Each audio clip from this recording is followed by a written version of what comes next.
дар мавҷ барномаи иттилоотии хабар.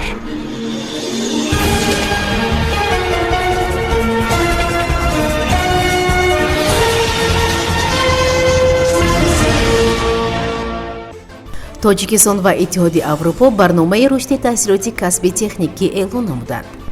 насби панҷараҳои муҳофизатӣ дар роҳҳои хатарноки минтақаҳои кӯҳӣ. ҷамъияти дорои масъулияташ маҳдуди суғд Textiles дубора ба фаъолият оғоз мекунад. мулоқот бо намояндагони ширкати технологии Huawei дар Тоҷикистон. таҷлили рӯзи кормандони мақомоти судӣ дар вилояти суғд.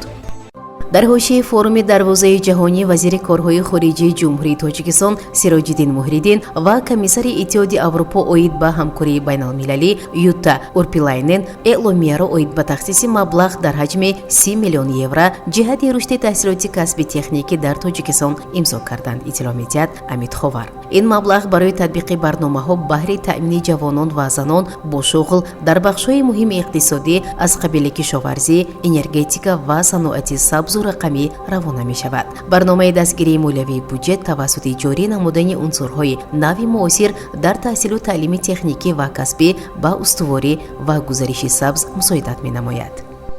тоҷикистон ва кувайт оид ба хизматрасониҳои машваратӣ барои лоиҳакашӣ ва назорати корҳои сохтмонии панҷараҳо, яъне барьерҳои муҳофизатӣ дар қитъаҳои алоҳидаи роҳҳои автомобилгард дар шароити мураккаби кӯҳӣ қарордод имзо карданд. дар ин бора вазорати нақлиёти Тоҷикистон иттилоъ медиҳад. бинобар иттилои манбаъ, созишнома дар доираи марҳилаи чоруми лоиҳаи беҳтар намудани роҳҳои алоқаи минтақавӣ дар Осиёи Марказӣ имзо шудааст. таъкид мегардад, ки вазифаи ширкати машваратӣ таҳқиқи қитъаҳои хатарноки роҳҳои автомобилгарди дорои аҳамияти байналмилалӣ ва ҷумҳуриявӣ мебошад, ки дар онҳо тибқи меъёр бехатарии ҳаракатро дар роҳ баланд бардоштан зарур аст. дар доираи лоиҳаи мазкур омӯзиши роҳҳои автомобилгарди масири Душанбе, Ваҳдат, Кӯлоб, Хурух, гузаргоҳи Кулма, қитъаҳои махсусан хатарноки кӯҳии Ваҳдат, Данғара, Шамсиддин Шоҳин, Шкеф ва масири Ваҳдат, Рашт, Лахш, сарҳади ҷумҳурии Қирғизистон, қитъаҳои афзалиятноки Ваҳдат, Обигарм, Нуробод, сарҳади ҷумҳурии Қирғизистон ҷиҳати баланд бардоштани бехатарии ҳаракати воситаҳои нақлиёт ба нақша гирифта шудааст, гуфта мешавад дар хабар. раиси вилояти суғд Раҷаббой Аҳмадзода намояндаи ширкати холдингии Исмоили Сомонӣ Ҳашимян Гагиро ба ҳузур пазируфт.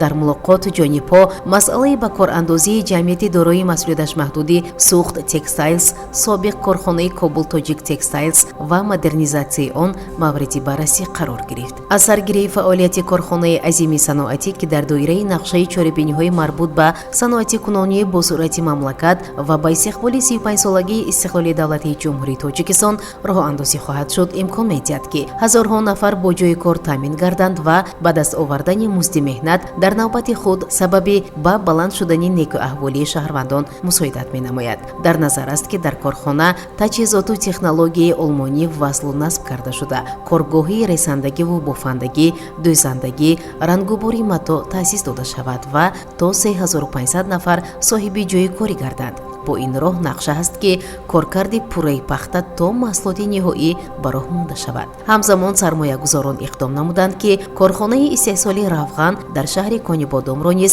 бо талаботи рӯз мувофиқ намуда, бо воридсозии таҷҳизоти муосири олмонӣ модернизатсияи онро ба роҳ монанд. раиси вилояти суғд аз иқдомҳои созандаи соҳибкорону сармоягузорон изҳори қаноатмандӣ карда, фаъолсозии иқтидорҳои бозистодаро муфид ва саривақти арзёбӣ карда илова намуд, ки бо амалисозии тарҳҳои зикршуда метавон ба натиҷаҳои назаррас соҳиб гардид.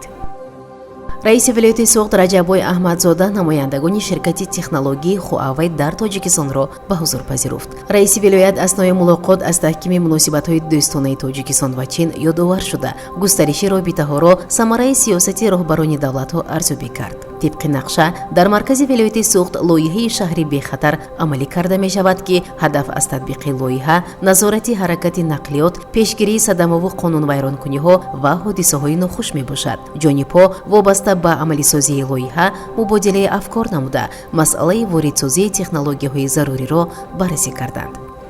дар кӯхи фарҳанги шаҳри хуҷанд ба номи абу абдуллоҳи рӯйдакӣ ба муносибати рӯзи кормандони мақомоти судӣ чорабинии тантанавӣ баргузор гардид.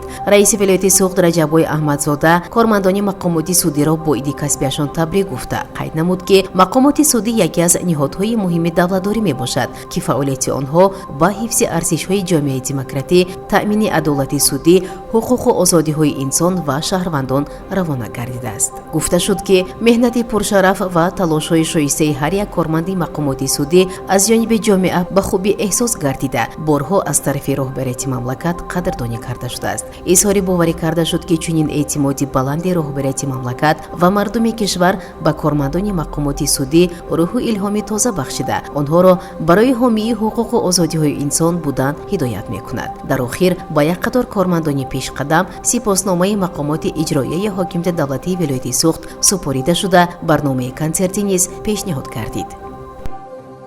дар мавҷ барномаи иттилоотии хабар.